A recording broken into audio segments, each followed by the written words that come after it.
Happy Monday, boys and girls. My name is Jeffery Scott Mitchell, coming to you live on Memorex from the default location, default route, about the assassination attempt yesterday, or Saturday, whatever day that was. About the assassination attempt. The very first thing I thought, and I prayed as an atheist, that the shooter wasn't black. I prayed that the shooter wasn't black. Mainly because I do not want to go to war with those people.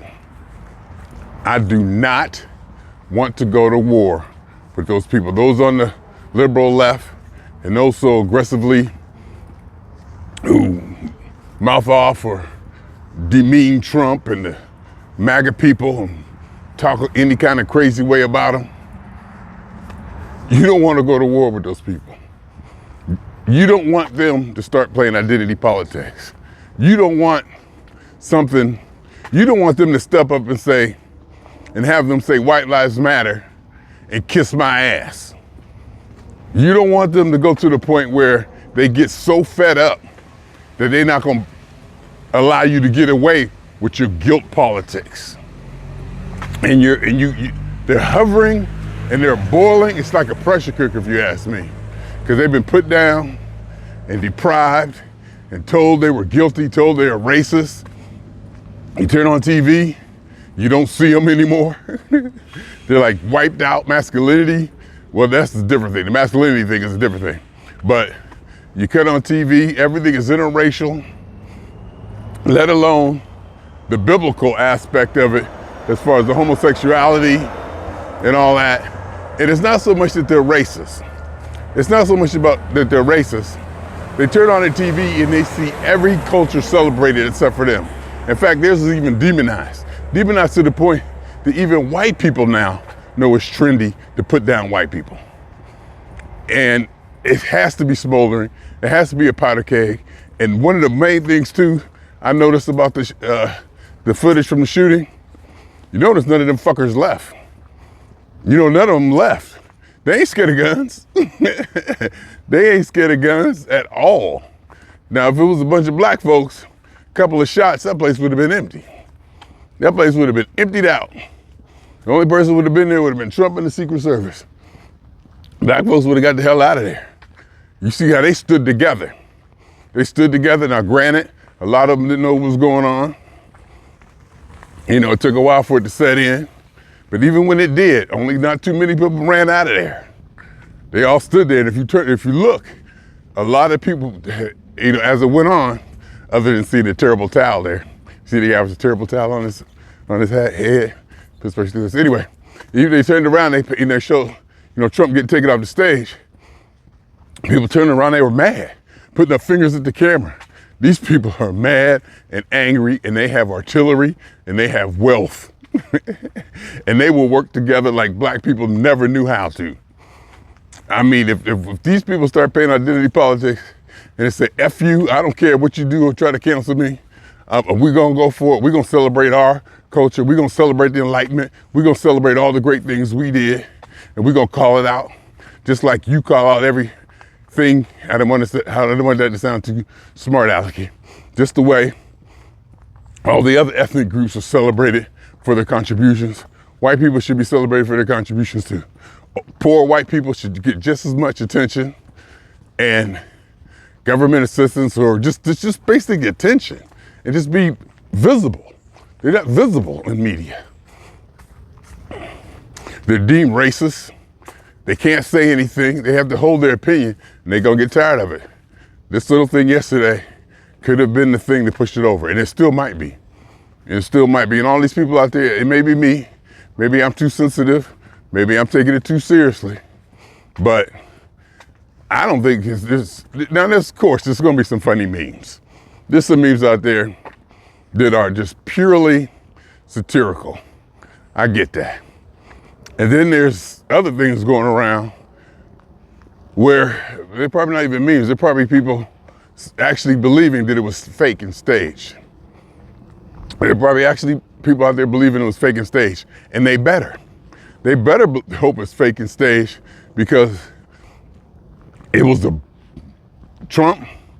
I don't think it was staged at all. Number one, because the person died. If it was a sharpshooter who could hit him, shoot that close to him and miss, and then they wouldn't kill anybody. I don't think they would kill anybody. It was too much was going on. People lost their lives, and it didn't seem staged to me. I don't get it, but I understand why people think it was staged, because it was such a great opportunity. Donald Trump, the Apprentice TV guy, he knew exactly how to take advantage of that situation. That photo of him with the blood on his face, fist in the air, going fight, that shit won him the election. Biden and the Democrats ain't got shit on that. Nope. That even had me standing up screaming. That in itself had me going. And I ain't gonna say I like him or don't like him, because I don't know if I like him or don't like him. No, I probably like him. I mean, I like his personality. I like what he's doing. I like the way he's shaking things up. I like his kiss my ass attitude. You know, I like the way he just streams consciousness when he talks, when maybe somebody in a diplomatics or authoritative position as he shouldn't be rambling on like that, just saying anything, but it's funny. I find it funny. And Biden, you know, you give Biden a break for not being able to talk at all. And I'll tell you another thing, Biden, when he's talking, he starts blinking his eyes. That means something wrong with him. That, you know how you blink your eyes when you can't think of the next word? That means something wrong with you. I mean, come on, that's just, he blink his eyes and the stammering, and just, it's not even stuttering. It's just losing, forgetting his train of thought, saying the wrong things. Which one would I rather have? I'd rather have Trump. I'd rather have somebody vibrant, virile, somebody who can walk down steps by themselves, somebody who's sharp, and regardless of their politics, it's their capability. And I damn sure don't want Kamala Harris as president. I damn sure don't want Kamala Harris as president. Call me racist, call me, what's it called, misogynic or whatever. I don't want her, no. She has not shown me anything that she's president worthy. The only reason she got that position is because Biden promised all the liberal people that he would put a black female on this ticket. That's the only reason she's there, if you ask me. Did she do some stuff? Yeah, she did some stuff. She did some stuff that was more right-wing than a lot of people want to admit. She put a lot of people in jail. I mean, her politics, I might agree more with the right in some ways than they do with the left people who love her so much. So, and I really, like I said, I don't think Biden's gonna make it. I don't think he'd make another full term, and then Kamala Harris to be president. Now, sure, she'd become president, and she'd just be a figurehead, and people behind the scenes maybe running it. And you know, that you can say the same thing for Trump. You can say that same thing for Trump. That more clever heads or more strategic, more profound people maybe actually running the government, because the power of the president is limited, though he does have a lot of power. Supreme Court, nominees, so what they do this, they do that. It don't affect me. It really doesn't affect me. And to be honest with you, I think some of these benefit programs and some of these quote unquote liberties or liberalities go a little too far. I think people need to be told, hey, you need to get your ass to work. You need to get yourself together. You need to get your family lineage together, generation upon generation. It ain't the government's fault to a degree. I even entertain the argument. It ain't the government's fault that the last 4 generations of your family ain't had a college degree in it, or your generation ain't had a college degree in it, period. It damn sure ain't the government's fault, even though they say welfare did contribute to it, and welfare came from the liberals who made it advantageous for the father not to be in the family and the mother to have a bunch of kids. It ain't my fault. There's a whole generations of people who become grandmothers at age 30, one right after the other. Is that the government's part to fix? I mean, argument can be made, but I ain't having it. after so many generations, one got to take accountability for it. And that's where I'm at with it. And so I forget how I went down that road, but I'm sure it was a good way. It was a good turn. So, I mean, is that the government's fault? That's what I'm saying. So some of these conservative ideas, I'm with. Some of these conservative ideas, I'm with. Lay down the line, draw the gauntlet, and maybe this generation will suffer, but I bet you the next one will grow up knowing, hey, we can't do that no more. That's not an option for us no more. Whatever it is, well, I just go up and I get on assistance. Or, the government owe me this. Or, I can just go get this one. I'll file for this and I'll get this. All of that, it'd be out the window. All of that would be out the window if the conservatives get their way. And then maybe the next second or third generation will catch on. I'm talking about disenfranchised black people in the stereotypical black community, stereotypical welfare black community. And I'm not even addressing the poor whites in this country that just ain't on the map at all. They're not on the radar at all. So imagine how they feel. Like I said, when I was watching that, I was like, these people mad. Them shots rang out. They didn't run. They stood their ground. They stood their ground. Hardly nobody imagine if it was shots fired at a black thing. That place would have been empty.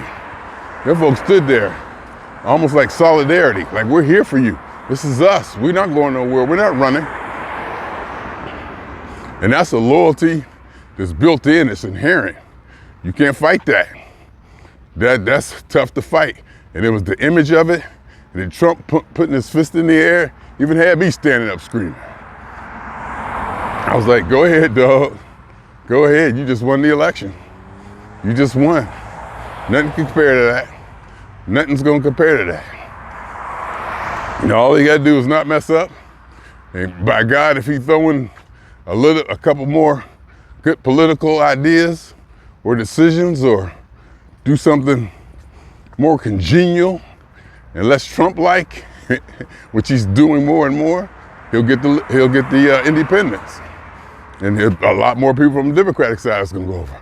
And also too, if you notice, the Democrats are scared too. The Democrats are scared too. They pull back all their ads. They pull back all their ads, even though the shooter seemed to have been registered as a Republican, but they pulled back their rhetoric. All those attacks that they on Trump, they're saying anything crazy about Trump. Trump is this, Trump is that. It became a normalcy. And then this incident, the assassination incident, got us to look at it and say, whoa, we got used to people saying some crazy shit about Donald Trump. And then we seen his followers and we seen his people, the MAGAs, and they got they paraphernalia, the outfits, the shirts, and the Trump and this, they look good. That red, white, and blue look good. The Trump jerseys, the Trump shirts, the flags. They coming up. They are coming up. And another thing that scared me was them blaming the Secret Service. Now, see, what scared me about that is, if these people get, like I said, if you push them so far that they feel they have nowhere else to go but to January 6th this whole goddamn country, I don't think y'all ready for it. I really don't think y'all ready for it, let alone the power that these people have all through Congress and all through the government. A lot of people out there are judges, judges, and the friends of, the judges probably weren't there. They probably know better not to show up like that. But there's probably judges and powerful people and corporations and all that who support this.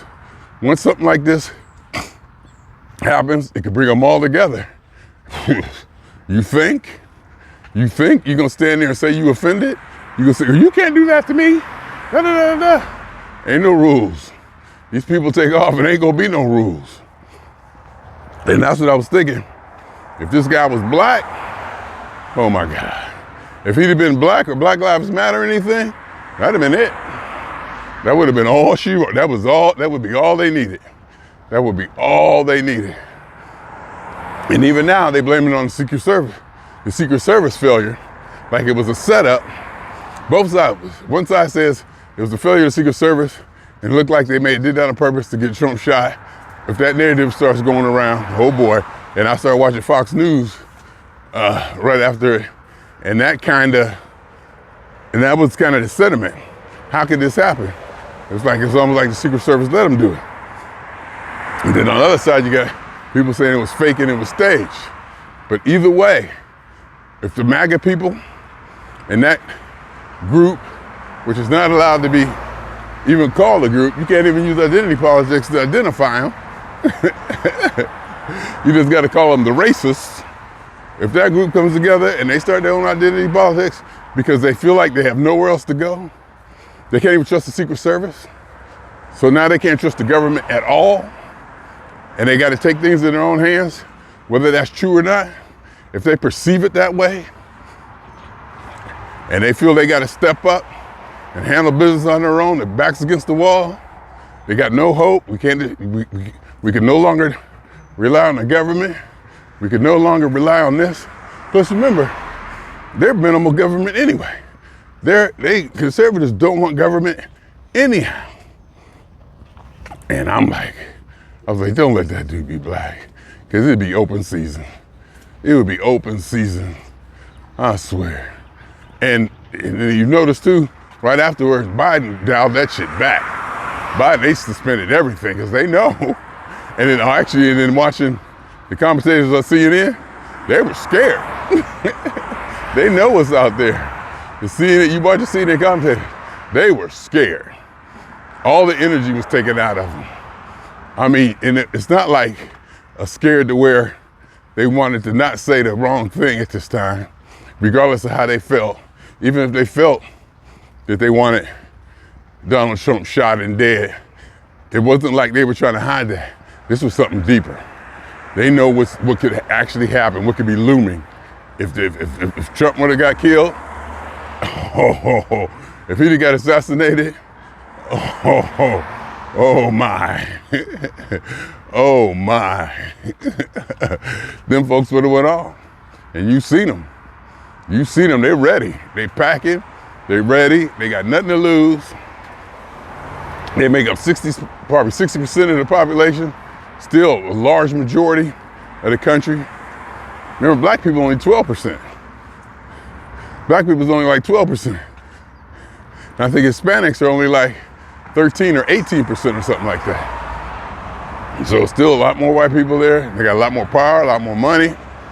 If they was to come together and start having a White Lives Matter and identify and celebrate and be proud of the accomplishments they did and come together and have rallies and do all that stuff like Black Lives Matter was able to do, and how Black Lives Matter was able to have protest marches and peaceful demonstrations that got out of hand and had looting and were just about all but condoned because the media kept showing it.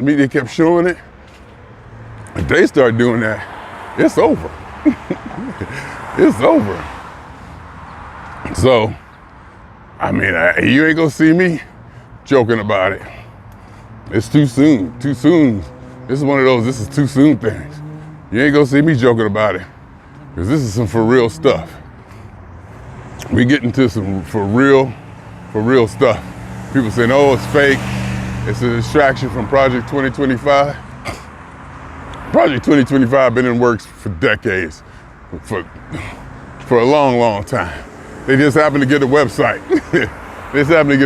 They got notoriety. They get noticed. They've been trying to do this. They do this probably every year. It's just the first time you've seen it, because they got their shit together and they got it organized, an organized agenda that far outdoes the left liberal agenda.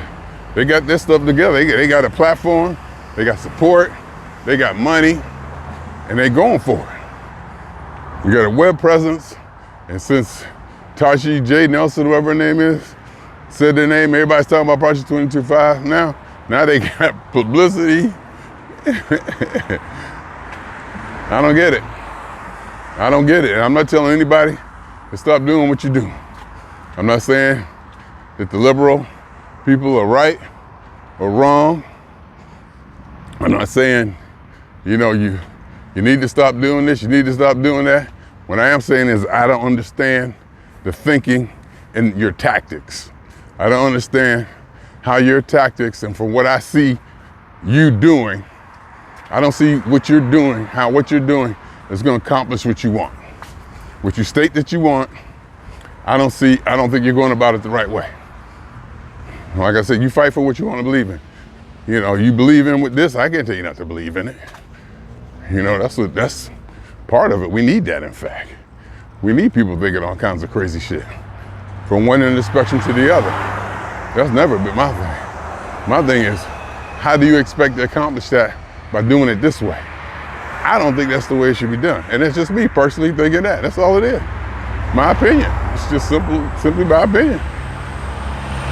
And I put together an argument with my points, and I lay it out there. That's all I'm doing. And I will say this, more and more, the ad hominem attacks have stopped, at least in my direction. At least in my direction. In fact, I put stuff out there, people don't touch it now. I'll say something this way or that way. People don't fuck with me no more. But I'm seeing that they're hearing it. I'm seeing that it's being seen and talked to, but I'm not getting any of those ad hominem attacks where they attack what I am. Oh, you Uncle Tom, you Uncle Tom. Yeah, okay, so I'm Uncle Tom. But is what I'm saying correct or not? How's the argument? Regardless, like Donald Trump, same thing, Joe Biden. It doesn't matter who or what my politics are. What about the statement I made? That's what we're talking about. And my agenda. Oh, you just want, yeah, so what I do is when I said wrong because of that, my statement should stand on its own. So, I mean, we're getting more sophisticated, more and more better, whatever you want to call it, in the use, in our interactions and communications and social media. We're getting more and more used to, seeing other people's opinions and how to deal with other people's opinions. And the dialogue has gotten improved. Channels of communication are improved. And the way we use it and the way we understand it, we're getting more and more used to it. When Facebook first came out, people were absolutely not used to seeing opposing opinions or having their opinions challenged. Not attacked, challenged. Somebody say, I believe A plus A equals D. And somebody will say, well, why do you think that? And they will think that was an attack. And of course, there's some people who say, well, come on, you stupid, that's dumb. What are you, an idiot? That's another way of coming back, which may or may not, foster the best dialogue forthcoming or whatever. So we are getting better. We are getting there. And this thing yesterday, that him putting his hand up with the blood on his face and that look on his face, I was like, go ahead, dog. You just won the election. You just won. And then Biden come up, all blinking and saying the wrong stuff and that image. Images in politics go a long way. Images in politics go no way. Gut feelings, virility, strength. Even the